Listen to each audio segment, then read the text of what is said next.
Shalom sahabat, apa kabar? Kiranya sahabat selalu dalam keadaan baik karena kasih Tuhan Yesus Kristus yang tidak pernah berkesudahan dalam hidup kita. Malam ini renungan malam akan menemani istirahat kita dengan kebenaran firman Tuhan. Dan sebelum melangkah ke perenungan, mari berdoa. Bapa kami di sorga, kami bersyukur untuk kebaikan-Mu yang selalu ada bagi kami. Terima kasih untuk malam ini, karena kami boleh bersama untuk merenungkan kebenaran firman-Mu. Tolonglah kami oleh Roh Kudus, agar hidup ini selalu seturut kehendak-Mu. Amin. Bagian ayat firman Tuhan yang menjadi penuntun dalam rema saat ini, terbaca dari surat Paulus kepada jemaat di Galatia, dalam Galatia pasal 6 ayatnya yang kedua, yang berbunyi demikian. Bertolong-tolonglah menanggung bebanmu, demikianlah kamu memenuhi hukum Kristus. Sahabat Rema, Sadhu Sundar Singh yang adalah seorang misionaris Kristen asal India, pada suatu saat bersama seorang rekannya berjalan melintasi pegunungan Himalaya. Dalam perjalanan, mereka melihat ada seseorang yang terbaring di salju. Ketika didekati dan diteliti tanda-tanda kehidupan pada orang itu, ditemukan bahwa orang itu masih hidup namun sudah dalam keadaan sekarat. Sundar Singh berniat untuk menolong orang yang malang itu. Namun, rekannya menolak sambil berkata, "Kita akan kehilangan nyawa jika kita membebani diri kita dengan orang itu." Tidak pernah terlintas di benak Sundar Singh untuk membiarkan dan meninggalkan orang itu tewas di atas salju tanpa dicoba untuk diselamatkan. Melihat niat dari Sundar Singh untuk tetap menolong orang malang itu, maka rekannya mengucapkan selamat tinggal dan melanjutkan perjalanan. Kemudian Sundar Singh memanggul orang malang tersebut di atas pundaknya. Dengan memeras tenaga sekuatnya yang bahkan harus lebih kuat, karena berada di ketinggian dan daerah bersalju, Sundar Singh berjalan memanggul pria itu. Pada saat berjalan, kehangatan tubuhnya mulai menghangatkan tubuh orang yang membeku itu. Orang itu mulai siuman dan bisa berjalan, sehingga mereka berdua berjalan bersama berdampingan sambil saling menopang, sehingga masing-masing saling menghangatkan satu sama lain. Tak berapa jauh perjalanan, mereka bertemu dengan sebuah tubuh lain yang terbaring di atas salju.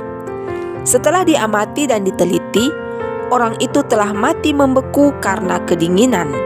Dan ternyata orang tersebut adalah rekan seperjalanan Sundar Singh yang sebelumnya, yang menolak untuk menolong dan melanjutkan perjalanan sendirian.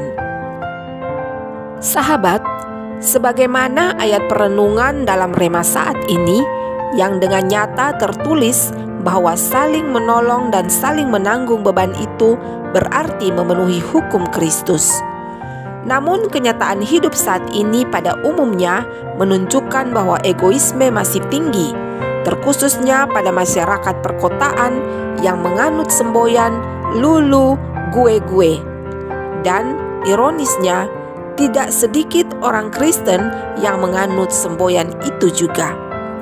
Seperti dalam cerita tadi, rekan seperjalanan Sundar Singh yang menolak untuk menolong dan memilih melanjutkan perjalanan sendirian adalah perwakilan dari orang Kristen yang masih mengunggulkan ego dalam hidup. Namun perlu diingat bahwa mementingkan ego tidak akan membuat seseorang menjadi lebih baik, malah sebaliknya. Marilah kita coba mengingat kembali berapa banyak pertolongan Tuhan bagi kita yang pernah kita dapatkan. Bagaimana dan apa jadinya kita kalau Tuhan itu egois?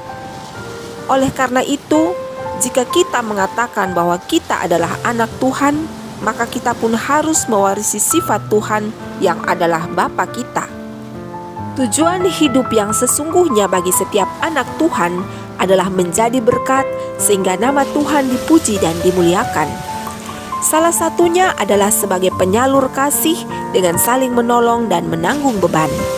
Dan satu hal yang harus diingat bahwa dalam menolong dan menanggung beban itu sesuai dengan apa yang ada pada kita atau sesuai kemampuan kita, bukan dengan yang tidak ada dan yang tidak sesuai kemampuan. Contoh, jika kita hanya punya tenaga, hanya punya ide, hanya punya keahlian, maka bantulah sesuai dengan apa yang ada pada kita. Rubahlah cara berpikir kita bahwa untuk menolong seseorang itu harus dengan uang atau harta. Ingatlah sahabat bahwa uang hanya bisa membeli dan membayar, tapi bukan segala-galanya. Karena kadang orang hanya membutuhkan perhatian, teman bicara sebagai tempat curhat, dan pendengar yang baik bagi mereka, bahkan membutuhkan dukungan doa. Sahabat Rema terkasih, dengan menolong orang lain, sebenarnya kita sedang menolong diri kita sendiri. Dengan menolong orang lain, kita dapat melupakan masalah kita sendiri. Bukankah kekristenan itu identik dengan kasih? Dan kasih yang dimaksud bukan hanya sekedar slogan, namun yang disertai dengan tindakan nyata. Alasan terbesar kita untuk menjadi penolong bagi sesama yang membutuhkan adalah karena kita pernah ditolong. Bahkan, pertolongan yang kita dapatkan itu tidak tanggung-tanggung, yakni keselamatan dan jaminan hidup kekal di dalam Yesus Kristus. Sahabat, tidak ada gunanya mempertahankan ego kita, karena ujung-ujungnya kitalah yang akan termakan oleh ego itu. Ingatlah tugas kita untuk menjadi penyalur berkat, agar hidup ini menjadi berarti, sehingga nama Tuhan terus dipuji dan dimuliakan melalui hidup kita. Buatlah Tuhan tersenyum dan bangga karena memiliki kita. Allah di dalam Yesus Kristus memberkati kita dengan firman-Nya. Sahabat, mari berdoa. Bapa kami di sorga, tolonglah kami untuk bisa menanggalkan dan meninggalkan ego kami, sehingga hidup ini boleh menjadi berkat. Amin. Sahabat Rema terkasih, terima kasih untuk kebersamaan saat ini. Marilah kita saling menopang dan saling membantu dengan berbagi kasih dan kebaikan Tuhan, karena untuk itulah kita dipanggil. Atas perkenanan Tuhan, kita pasti akan kembali bersama pada Rema selanjutnya.